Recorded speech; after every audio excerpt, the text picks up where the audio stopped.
Welcome to Microwave Me, where you know it's that time again when you see the old kitchen counter and an item I microwaved a long time ago. You know that I'm going to be revisiting an old experiment in high definition. This time, the apple.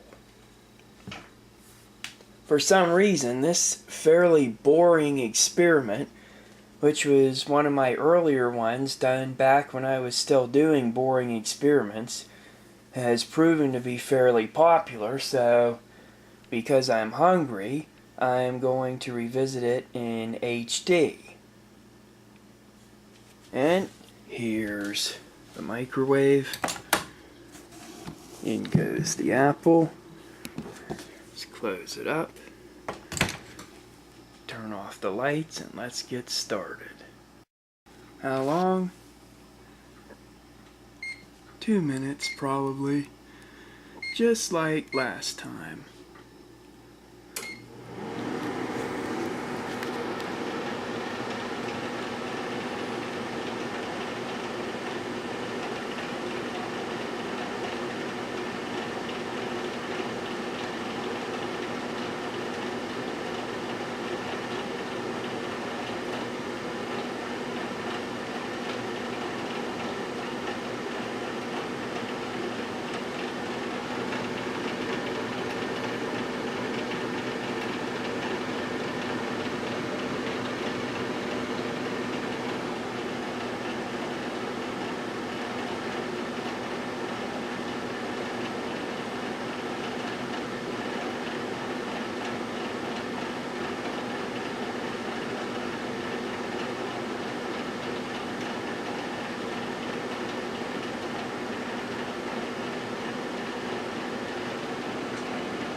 Well, that's that, and it was just as exciting as last time. Since this is a revisit of an early safe experiment, I don't need to take out the post-product with the precision spatula, just like I didn't have to start the microwave with the remote arm. Now, it looks pretty soft. Smells kind of like applesauce, and just like last time, absolutely delicious. So, do I recommend microwaving this? Absolutely. It ain't just safe to microwave, it's smart to microwave. It is delicious.